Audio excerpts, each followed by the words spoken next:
Okay, today we're going to talk about the civil liberties during World War I. So civil liberties are just referring to people's rights, the rights that individuals have. Remember, the Bill of Rights, the first 10 amendments of the Constitution, guarantees all of our civil liberties.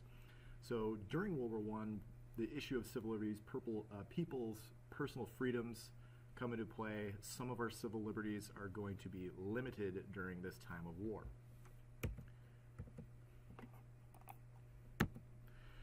So a brief history of civil liberties during wartime. During the 1790s, we first come up with something called the Alien and Sedition Acts.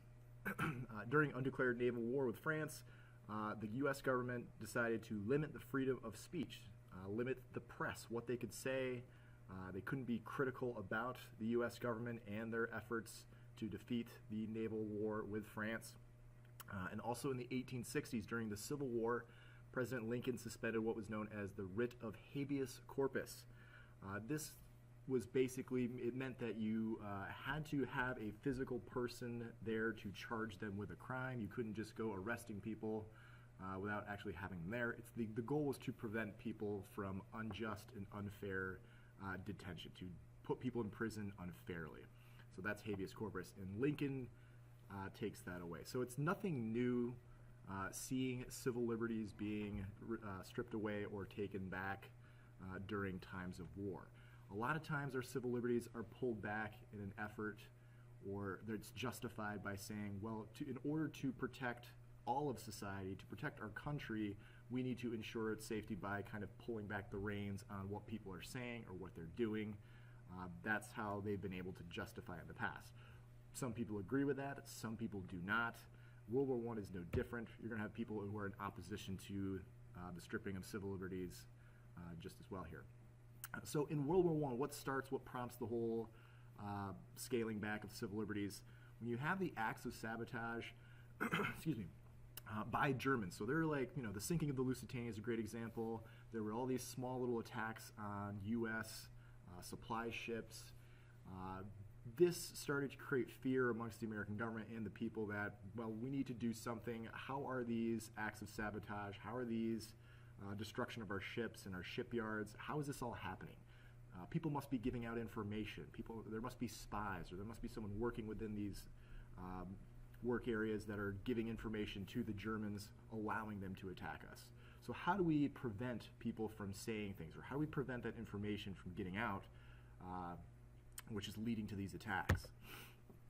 Well, we kind of add to the Sedition Act from the 1790s. We create two sets of laws that work pretty much in conjunction with each other. They're working side by side. The Espionage Act and the Sedition Acts. So the Espionage Act is going to it's going to prevent the disclosure of government or industrial information regarding national defense. So basically, I can't go to Canada or Mexico and say, oh, hey, by the way, we just built this new missile defense system. Or, hey, we're planning on building, 100,000 tanks this year. Or we're going to build this new laser that's going to shoot any people that come into our country illegally. Whatever. I can't give out that information to any foreign country or anything that could potentially put our nation at risk. Also, the Espionage, which just means spying, Espionage Act is going to make it a criminal offense if you refuse any obligations of conscription.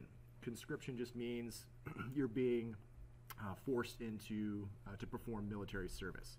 So the conscription just means the draft. You are now picked by the government. You have to be in the military. The Sedition Act. Sedition is focusing on what you say. So during World War I, if you were to speak out against the U.S. involvement, if you were to say something like, I disagree with the war, I think it is unjust, I think that this war is fought primarily so the industrialists could make a ton of more money off the sale of war goods, right? Think of steel and oil and coal and all those industries that would benefit from war. So some of the same arguments that people made during the Spanish-American War or any other imperialist act in the late 1800s, those are some of the same arguments that people are making in World War I. This is not fair, this is not right, we shouldn't go to war, it's just benefiting the big companies. If you were to say that under the Sedition Act, you could be imprisoned, you could be put in jail, you could be fined for speaking out against the war. So if I was critical of the flag, or if I was critical of, symbols reflecting the Navy, or if I was critical of any World War I propaganda supporting the sale of Liberty bonds or war bonds or something along those lines, I could be charged under the Sedition Act. Me speaking out or saying anything negative about the war, that's now against the law. Eugene Debs, president of the Socialist Party, perfect example. He was sentenced to 10 years in prison for basically saying that these laws are unconstitutional. He said the Sedition Act, the Espionage Act, this goes against the foundations of our Constitution. It's basically denying the First Amendment, particularly the part about the freedom of speech. They threw him in jail for 10 years for that. And then one of the more famous Supreme Court cases from this era is the Schenck versus United States in 1919. And the whole Supreme Court case is based off of the Espionage and Sedition Acts. Charles Schenck was basically charged under these laws. He was distributing leaflets urging opposition to the draft. He was claiming, an argument as to why conscription, why the draft is wrong and why it's bad. He was basically speaking out against World War I and the forcing of people into the war. So he's arrested, and the question of, is this constitutional? I mean, I'm going to challenge this. I'm going to take this through the court system, and it works its way all the way up to the highest court in the land, the Supreme Court. And the ruling of the court is that,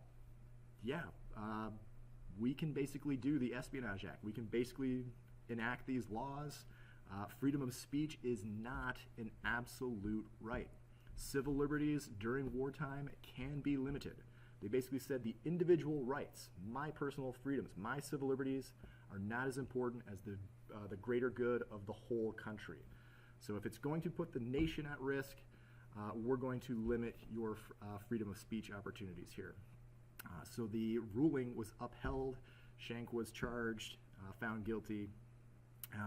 The argument that the Supreme Court made and the precedent that they established, like a ruling that they're going to base future rulings on, the precedent, was this clear and present danger precedent. They basically equated it to yelling fire in a crowded building. You can see here these people running out of a building. If you yelled fire in a crowded movie theater or building and there was no fire, that's going to be problematic because it's going to create chaos. People are going to panic, they're going to freak out, they're going to run to the doors, they're going to all go out there at the same time. Little old ladies and babies are going to get trampled, and it's just going to be a mess, right?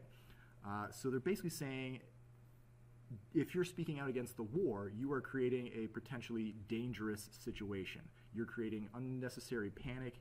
You're disrupting our war efforts. You could be doing harm to our country by speaking out against the war. So this is the ruling. This is the precedent going forward.